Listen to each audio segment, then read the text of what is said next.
अस्सलाम वालेकुम students, this is me Mohammad Ilyas, मैं फिजिक्स टीचर। स्टूडेंट्स, आज हम 10th क्लास का पहला लेक्चर स्टार्ट करने लगे हैं। टॉपिक नेम है simple harmonic motion and waves, unit number 10, class 10। Students, मैं स्टार्टिंग में आपको सिंपल हार्मोनिक मोशन के बारे में बताता हूँ कि इसकी डेफिनेशन क्या हो सकती है।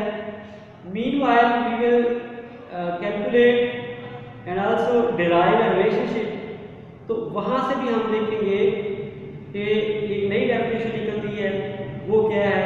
तो हम इसको कुछ हिस्सा आज इसका पढ़ेंगे और कुछ हिस्सा नेक्स्ट लेक्चर में पढ़ेंगे। तो स्टार्ट करते हैं students. What is simple harmonic motion? A system in which the force is directly proportional to the displacement and towards the mean position। ऐसा सिस्टम जिसमें लगने वाली फोर्स या रिस्टोरिंग फोर्स डायरेक्टली प्रोपोर्शनल होती है मीन पोजीशन के और opposite direction में, यानी उसके साथ माइनस का साइन आएगा। तो स्टूडेंट्स, ये इसकी बुनियादी डेफिनेशन है। हम रिलेशन ड्राइव करते हैं तो तब वहाँ से भी देखेंगे इसकी डेफिनेशन क्या है। तो आइए सीखते हैं what is simple harmonic motion. जैसा कि मैंने आपको अभी स्टार्ट में बताया, the motion of an object where force is directly proportional to the displacement and towards the mean position, यानी फोर्स जो है ये डिस्प्लेसमेंट के डायरेक्टली प्रोपोर्शनल होती है और इसकी डायरेक्शन मीन पोजीशन की तरफ होती है। स्टूडेंट्स, ये एक डायग्राम देखें जिसे हमने क्या किया है कि एक मैस m है, उसे एक स्प्रिंग के साथ अटैच किया हुआ है और स्प्रिंग जो है जिस जगह पे ठहरेगा दैट इज़ मीन पोजीशन, और उस जगह पे यानी मीन पोजीशन से डिस्टेंस जिसे हमने x कहा है वो 0 है और उस वक्त कोई फोर्स उस पर अमल नहीं कर रही। तो ये एक स्प्रिंग मैस सिस्टम कहलाता है या मैस स्प्रिंग सिस्टम कहलाता है, और इससे sometime horizontal mass spring system का भी नाम दिया जाता है। तो ये हमने डायग्राम जो है समझनी है। स्टूडेंट्स, यहाँ पे डिस्प्लेसमेंट 0 है, फोर्स 0 है। हम क्या करते हैं, इस स्प्रिंग को हम खींचते हैं और मैस को यहाँ पे ले आते हैं। जैसे ही हमने इसको छोड़ना है तो एक फोर्स इस पे अमल कर रही है जो कि रिस्टोरिंग फोर्स है, जिसका हमने जिक्र किया है कि फोर्स डायरेक्टली प्रोपोर्शनल होती है। तो ये स्प्रिंग को पीछे की तरफ ले जाएगी। ये फोर्स स्टूडेंट कहाँ से आती है? जब हमने इसको हाथ से खींचा तो हमने मैकेनिकल फोर्स लगा दी इस स्प्रिंग के ऊपर जो इसमें पोटेंशियल एनर्जी के तौर पे मौजूद है।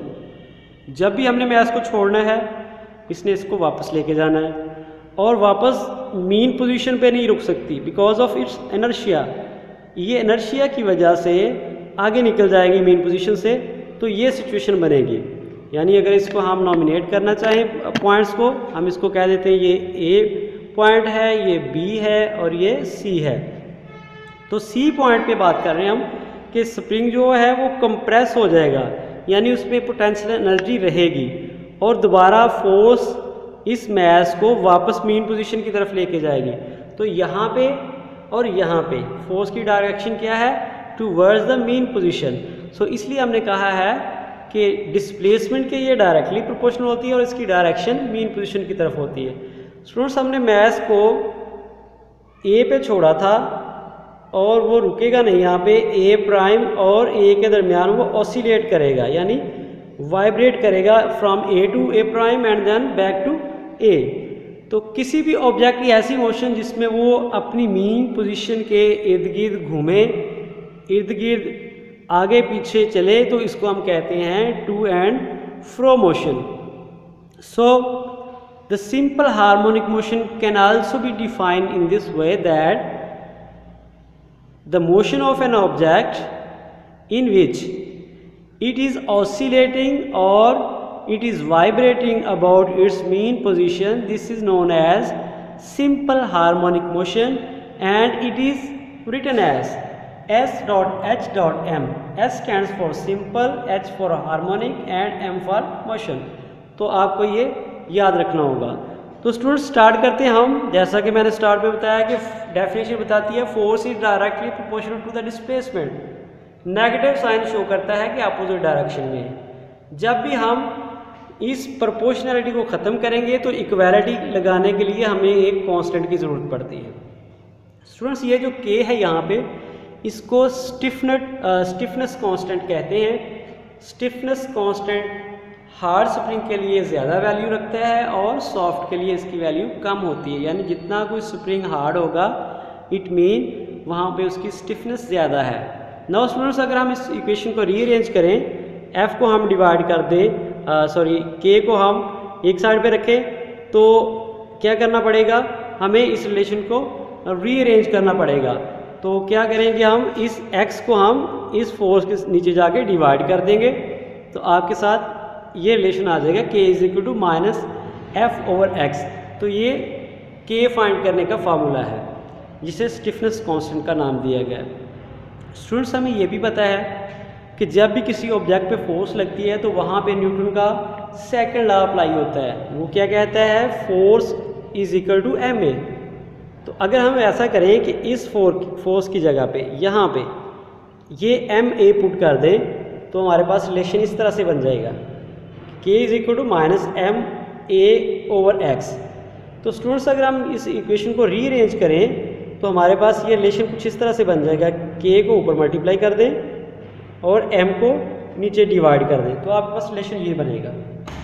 इस रिलेशन में स्टूडेंट्स आप देख सकते हैं कि एक्सीलरेशन जो है दैट इज माइनस के एक्स डिवाइडेड बाई एम हो गया।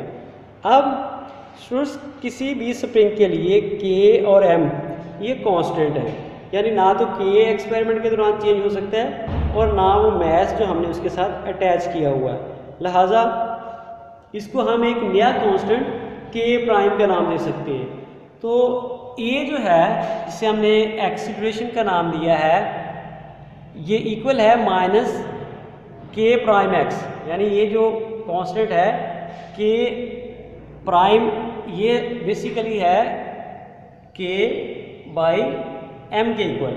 तो उस पिछली इक्वेशन में हमने के बाई एम की जगह पे के प्राइम लिख दिया। तो जब इस कांस्टेंट को रिमूव करना हो तो ये इक्वालिटी रिमूव हो जाती है, तो ये प्रोपोर्शनलिटी में चेंज हो जाता है। लिहाजा यहाँ से हमारे पास a is directly proportional to x आ जाएगा।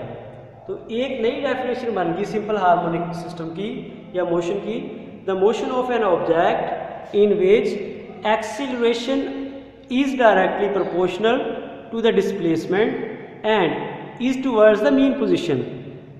यानी एक्सीलरेशन क्या है, डायरेक्टली प्रोपोर्शनल है डिस्प्लेसमेंट के, लेकिन नेगेटिव साइड पे यानी अपोजिट डायरेक्शन में।